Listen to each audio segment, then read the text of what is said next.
eat whatever's around you, eat local produce, like cook whatever you know. You don't have to cook like someone else because that's someone else's story. Show everyone who you are with the food that you love, and that is good enough. A chemical engineer by training, Minoli de Silva was born in Sri Lanka and is now living in Darwin, where she's just opened her first restaurant, Ella. Minoli came to wide attention on MasterChef Australia, where she was a contestant on season 13 and came back this year for the Fans and Faves series because she was absolutely and deservedly a fave. Minoli, welcome to Dirty Linen. Thanks for having me, Dani. I'm so excited. This is my first podcast ever, so yeah, a lot of buzzing feelings right now.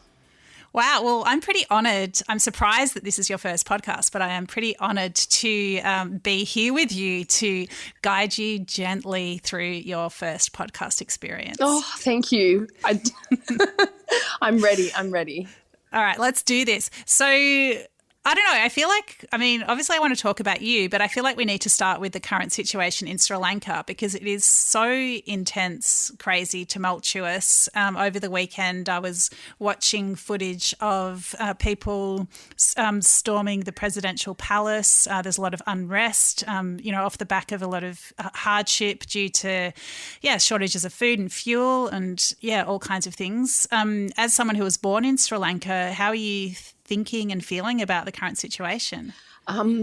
It's actually quite, there are a lot of mixed feelings with the current situation, a lot of sadness there, but also it's really nice to see that the Sri Lankan people have resilience and they have kind of fought back and stormed the presidential palace. I saw the footage of 1 million people going into the president's house, taking photos and protesting, and within all that sadness, I felt so much pride that I was just like, they just gave the big FU and decided that enough's enough. And I don't know if this will truly make a difference, but it's one of the biggest steps that the people of Sri Lanka have done to change their situation right now. Yeah, obviously I was only watching snippets that you see on the news. It's hard to know how much of the story you're getting, but I couldn't help but reflect on the difference in, I guess, tone and approach and mood of the Sri Lankan people in the presidential palace and the Americans who stormed the Capitol, where that was so much bound up in anger and, I guess, falsehood. And this seemed to be not, I guess joyful is the wrong word, but there was so much inequality in Sri Lanka. I guess, it was that people were lying on a comfy bed or swimming in a pool or, pulling food out of the cool rooms and cooking together. There just seemed to be quite, as you say, like resilient spirit, and joy is probably too, it's like too resolved a kind of word, but something about, creating change and feeling powerful in being part of that change. Yeah, I wouldn't say joy wouldn't be the right word. I actually think there would be a lot of joy in the actions that they were taking that day. And what I learnt about the people of Sri Lanka is, and there's so sorry, I'll start again. I went to Sri Lanka a couple of months ago, just after the president declared Sri Lanka's a state of national emergency. And a lot of people said, don't go to Sri Lanka. And I was like, nah, I'm going. Bye. And then I left and went. And it was really interesting to see how the media portrayed what was happening in Sri Lanka versus what was actually happening in Sri Lanka. And it's true that everything that the media is showing is happening in Sri Lanka, and they're in a dire state. It is so bad. But I saw the resilient side of all the Sri Lankan people. And it made me so happy that there was still so much joy in the simple things in life, and everyone was just getting on with it. And the protests were friendly. Even going through the protest, everyone was really nice to each other. There was no sense of fear when I walked through all the protests in Sri Lanka, and they were isolated to certain areas as well. So the rest of Sri Lanka, everyone was just going on about their day. A lot of people didn't have fuel. but everyone was just accepting of the situation. And I do think that that comes down to maybe it's predominantly a Buddhist culture as well, and there's a lot of acceptance associated with that. Like, I'm not religious at all, but I could see that, the whole country just showed a resilient side that I'd never really seen before, or it was a side that has always been there, but during such a time of hardship, it just really surfaced. So, yeah, a lot of proud feelings for Sri Lanka, a lot of sad feelings at the same time, but joy, 100% would be the word you would use to describe the people storming the presidential palace. Like, everyone would have been so happy and feeling so triumphant, and I don't think that there would be any other feeling other than satisfaction and joy in doing that. Wow, it's really, really amazing. So interesting that you've been there so recently, and I really appreciate your perspective. I mean, how do you feel like being, born in Sri Lanka, representing Sri Lankan cuisine as you often have done on MasterChef and now in your restaurant? Like, what is it that you're trying to share or get across? It took me a while to figure out why I was cooking in the first place. A few people asked, why do you want to go back on MasterChef again? And I said, because I want to show people how to cook Sri Lankan food. I want to put Sri Lankan food on the map. And then they said, no, that's not it. Why do you want to go on? And I'm like, because I really like cooking. And they're like, no. Why do you want to go on? And it took me a long time to realise that it was really an opportunity to show people my authentic version of Sri Lankan cooking, that it really does differ from what Sri Lankan food has been portrayed as in restaurants, in cookbooks, in the media. And I have grown up in Australia. I was born in Sri Lanka, and I've travelled a bit and absorbed all the food knowledge from eating, because I am a bit of a greedy pig. I just love food. And now I have a different version of Sri Lankan food that I call authentic, and I think that was what was exciting for me to show to anyone that watched MasterChef. And it was just fun. Oh my gosh, Dani, it was so fun. That's it. I don't know if you can tell me through a dish or through a cooking method or an ingredient, but, what does characterise your style of Sri Lankan food? I think it comes down to values now in my cooking. So using local produce, using seasonal produce, which I love doing. It's always, the seasonal local produce that's the yummiest and easiest to source. Sri Lankan cooking, for me and my knowledge about it, it's always been about using, the food that grows around you. So even going to Sri Lanka, I noticed that different regions have different vegetables that they use. Down south you've got seafood, inland you've got a lot of root vegetables and, the random weird vegetables that a lot of people don't know. So for me, flavour is key. My mum was always huge on getting the most out of each vegetable and highlighting the produce for what it is, utilising the spices that have been in Sri Lankan food for forever, which I think have Ayurvedic properties. So I still am learning a little bit more about that, but there's a certain reason why one spice will be put with another spice in food, and the combinations of spices have different impacts on your body. So yeah, I think local produce, modern cooking techniques, and the spices and flavours of Sri Lanka combined together is my way of cooking. I love that, and I love that you call it values. I think that's really telling. Is there a dish that your mum feeds you, or something you remember from your childhood that's, really, you're all about it? Yeah, there's there's a couple of dishes that my mum cooked whenever I was unwell, and generally it involved eggplant and okra, and they're the ones that I loved so much. So there's a dish called eggplant moju. She does a chicken curry, which is, every Sri Lankan person will tell you that there is one chicken curry that would stick out in their mind for them, and it's generally the chicken curry that their mum would cook. It's delicious, but it was food that made me feel good. And that's all I remember. Anything that, a chicken soup that she would make when I wasn't feeling well, or a chicken curry, which every Sri Lankan person has, delicious chicken curry.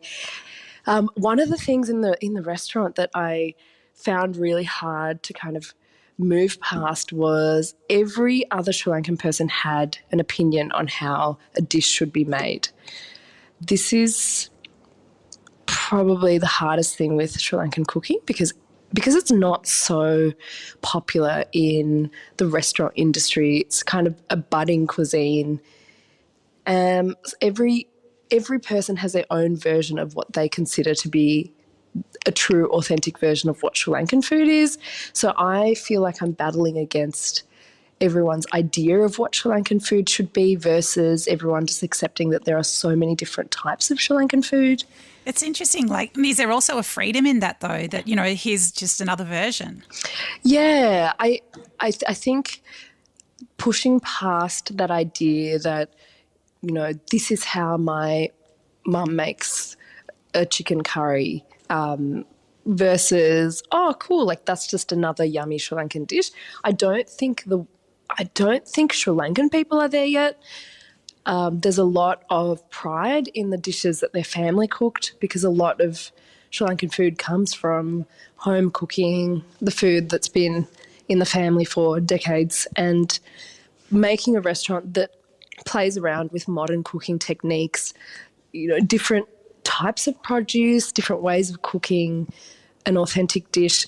It really does push the boundary of Sri Lankan cooking as Sri Lankan people know it. So I'm finding that my food is a lot more well received with people that don't know what Sri Lankan food is versus people that have a very strong idea of what Sri Lankan food is. It was. It's interesting, really interesting. I mean, Minoli, it's such a different life, yes, like working as an engineer, going on a reality TV show, but then deciding to open a restaurant. That is just a whole other massive part of this journey. What made you take that huge step? Before MasterChef last season, I was having dinner with my one of my business partners, Seth, who I've been friends with for a little while, and he loves spearfishing, is a bit of a hunter. Like, he goes out and hunts his own food. And he caught a barramundi, came back and said, Minnie, we should cook it up. Can you cook up a curry? I've caught the fish. And I said, yeah, cool, that's fine. I cooked up a yellow Sri Lankan curry with the barramundi, and he goes, Minnie, let's do a restaurant. This is just after cooking one dish. And I was like, yeah, all right, let's do it. And that was all it was. It was just one conversation, one dinner, and we just decided that we're going to do it in Darwin because why not? And if it didn't work, it didn't work. But if it did, then even better. And after that, I got called back to do MasterChef, and there was a little bit of coordinating required because we did want to open a little bit earlier. But in the end, it just worked out so well that I got to go back and do MasterChef season 14 and then come back and hustle my way into a restaurant. It's crazy. It is so fun. And I didn't stop to think about what a restaurant owner's life would be like. I didn't ask anyone what working in a kitchen would be like. Like, I decided to just make my own mind up after doing it for myself. And I'm so glad I did. I'm so glad I didn't listen to anyone. What is it like? I mean, maybe you've invented a whole other type of restaurant. It's the best vibe. I decided to take on the idea of hospitality from the home and take it straight into a restaurant. So one of the things I love about cooking is the hospitality side, and giving food to any of my guests and having that food kind of encourage conversation, encourage, people reaching over, chatting, making food an experience rather than just, a meal during the day. And I wanted to take that into the restaurant and make the restaurant somewhere that I wanted to work and a place where everyone felt like they were at home. So I really feel like the culture there needs to be set from the top down. And I have worked in restaurants before where they've had a really toxic culture, and I just realised what I don't want out of a restaurant. And yeah, I was really adamant with who worked there. It needed to work for both sides. And I also knew that anyone working in the restaurant, they wouldn't share the same dream as me. So accepting that people might only be there for a few months at a time, or for whatever reason, everyone works for many different reasons, and trying to find out what that is and working with all my staff to give them the best possible experience while they're working there would just mean everyone would be happy. And who doesn't like, happy people working? Yeah, well, it sounds perfect. Sounds like it's all done in the most amazing spirit. What's the response been like? Amazing. A lot of people have wondered why we have staff in the restaurant, because Darwin has struggled with staff as of late. There hasn't been a lot of travellers around, and a lot of restaurants have been struggling with keeping and retaining staff. But we've found that by setting a really good culture and enforcing it and making sure that all the staff feel really supported in the workplace has given, I don't know, it's just given the staff this sense of freedom and this sense of joy and accomplishment when they finish each shift. Like, they feel like they're getting something out of working at the restaurant, which is exactly what you want. You want to feel like there's something in it for them as well as for me. And for me, I'm a bit of a people pleaser. If someone's upset, it kind of worries me a little bit, and I'm like, oh no, what have I done? So when everyone's going about their job, happy, enjoying what they're doing, it just makes my job so much easier. It's surprisingly, there has been moments where I've had to pull people up, but it's been quite easy dealing with that in that moment in time. And it's never been, I've stamped out pointing fingers, pointing blame, and really focused on a sense of accountability with the staff. So giving people jobs and autonomy within their roles to allow them to just take control, like not micromanage. And it's just allowing people to flourish and putting trust in them. Sorry, there's a lot of things. I'm learning a lot, Dani. Like, there's so many things that I didn't know before I started this restaurant. But ultimately, I think if I treat the restaurant like a home where everyone respects each other, you work hard, and you just give people a chance to flourish and play to their strengths, then I think everyone else feels grateful that they're getting that opportunity as well. And I think giving the staff the opportunity that I would have liked working at a restaurant, then if I just continue doing that, I don't think I should have too many problems. Tell me about the food scene in Darwin, because, I mean, to my shame, I've never been to Darwin. So now I've got even more motivation to go so I can visit your restaurant. But, I mean, you mentioned there's not as many travellers as normal, and, I guess, things are very much in flux all around the country. But, what is it like there? Darwin right now is beautiful and warm. It's sunny. There's a lot of tropical produce because it does have a bit of a tropical climate. I guess there's wet season and dry season, and right now it is the perfect time to travel during the dry season, and it's the most beautiful dry season I think I've experienced in quite a number of years. There are so many travellers from within Australia who are travelling around Darwin, which is really exciting, but it just means everything is busy.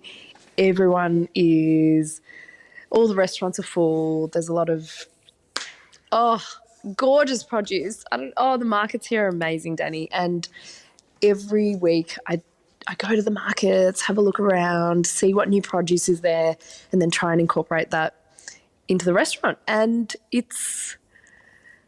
Darwin's one of those places where I forget that it's still in Australia. But in fact, it's probably one of the most Australian places that I know because it's so multicultural. There's a lot of like really defined cultures that exist in Darwin, and they exist quite seamlessly and happily. And you'll notice that at the markets where there's a huge Thai, Vietnamese, East Timorese population. But yeah, it's an eclectic, wonderful place where everyone seems free to be themselves. So you'll notice a lot of colour in Darwin with what people are wearing. And I came from Melbourne, where it was like very black and white. My whole wardrobe was black and white and grey, if I was lucky. And then coming to Darwin, I just feel free. It's a completely new feeling. There's no traffic. That's Darwin, baby. You are selling it. Am I? Especially, you totally. The colour and the sunshine. It's very appealing to me right now as my toes are ready to snap off in very cold Melbourne this morning. Minoli, I want to change lanes a little bit. I know you've had health challenges in your life, and I've read you talking about your breast cancer and especially how that affected your relationship to food. Could you talk about that for us? Yeah, so I went through breast cancer when I was 31. So I was diagnosed a month before my 31st birthday, and it was pretty serious. So it was stage 3A breast cancer. For anyone that does know a little bit about it, it was triple positive, which means the cancer itself fed off estrogen, progesterone, and something called HER2, which meant it was kind of fast growing. And thanks to modern medicine, I guess 10 years ago, there was no... Not 10 years ago, maybe about a decade or two ago, there wasn't really a treatment for HER2 positive cancers, which meant my case maybe a couple of decades ago would have been pretty bad. Like it would have been a very much lower survival rate. But I went into chemo, did 6 months of it, and during chemotherapy I lost my sense of taste. It was really strange. Everything tasted quite metallic, and I just lost any passion for food that I had. I think all I wanted to eat was, watermelon, boiled rice, just things that didn't really have too much flavour. And I didn't want to eat my mum's cooking, and that was the hardest part because she just gave everything to food. And that's kind of what I've taken from my mum and her cooking style, where she just put so much love into her food. And when I was going through chemotherapy, I didn't want to eat any of her food, and I guess she didn't really know how else to support me, because cooking for my mum is one of the biggest things in life. That's how she shows people how she loves them. And I didn't want to eat her food. I didn't want to eat really anything that had flavour for a good 6 months to a year. And then slowly my sense of taste started to return, but it wasn't for about 6 months to a year that it did that. And when it did, I was able to eat food and identify flavours and, the nuance of a carrot and why a carrot tasted like a carrot, which I hadn't ever really taken notice of before, where I just eat food and I'm like, mum, yum, it's so tasty. But now, now I would eat certain foods and be so present in eating that I would notice what flavours I was tasting, what I liked, what I didn't like. And I think it allowed me to really hone in on what made flavour, what the meaning of flavour meant for me. And it just made me so conscious and aware of what flavours worked with other flavours, because I had to figure out what I liked and what I didn't like if I was to figure out what foods I was going to make. So it really, it really gave me a heightened appreciation for food and flavour combinations. And sometimes those flavour combinations were really random and weird, but it was okay because it was what my palate wanted. It was what I found tasty. So yeah, it was a very strange feeling. And it was only after I came back to Darwin, and I say back to Darwin like had been there before. No, it's when I moved to Darwin about 4.5, 5 years ago that I truly fell back in love with cooking again, because of the gorgeous produce that's up here. You know, you go to the market and there are like 100 different vegetables that you probably wouldn't find in your local supermarket.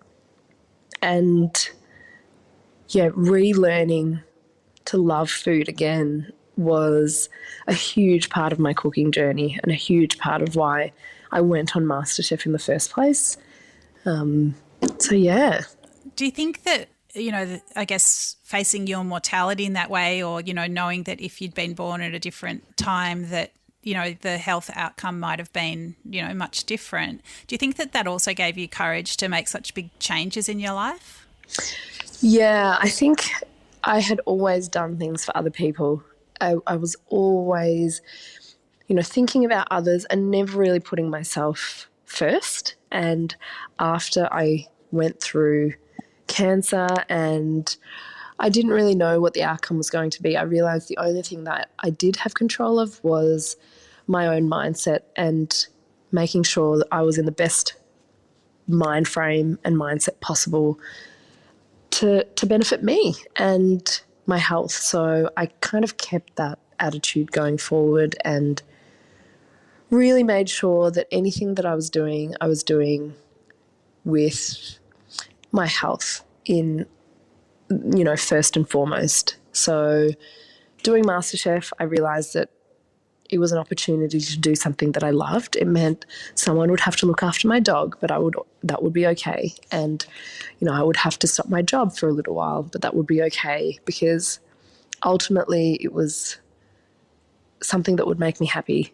And it was scary, the idea of having TV cameras and, Mel, Jock and Andy judging you on your food. It was a scary thought, but I just didn't really care about any I didn't really worry about fear anymore, because I think that I'd gone through something that made me question my mortality and I'd overcome it. And it just now provides perspective for me in anything that I do with life, which I hope that anyone that hasn't gone through something so scary can also find. Like, how they say don't sweat the small stuff?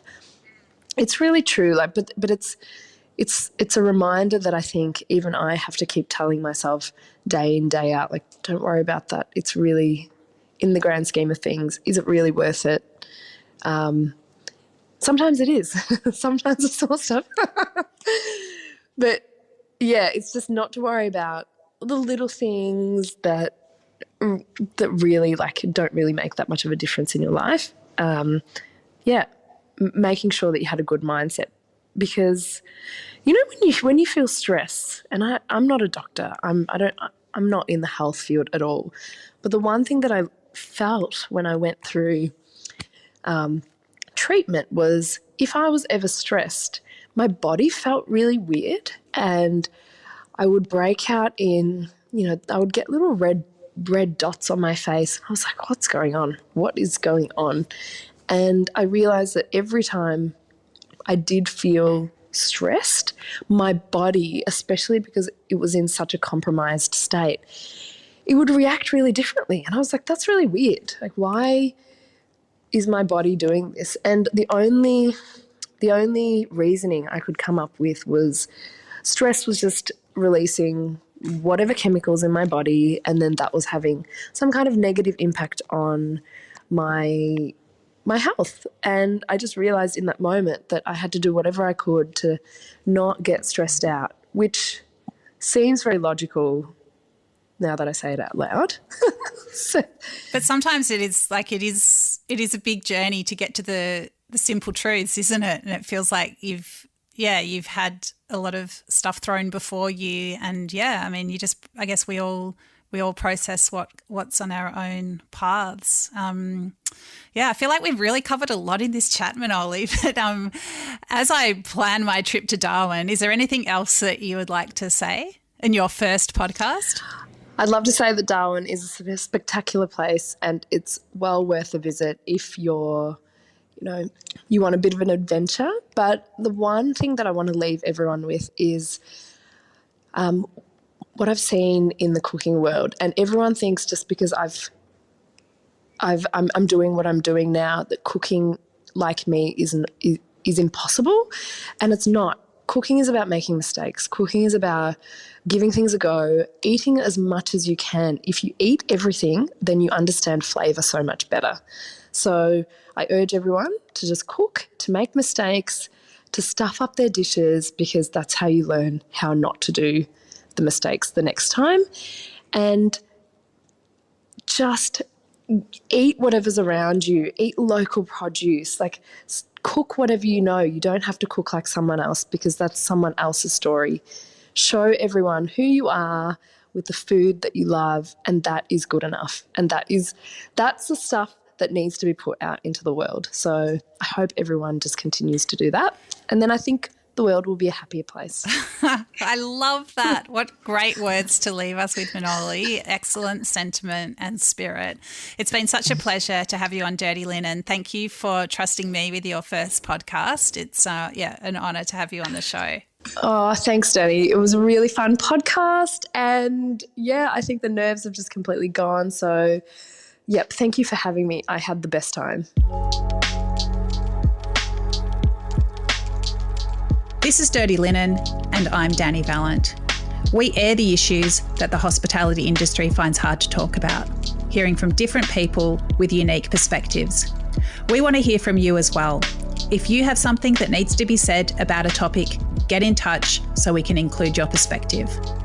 Contact us at dirtylinenat deepintheweeds.com.au or hit us up on Insta at Dirty Linen Podcast. We can't wait to hear from you.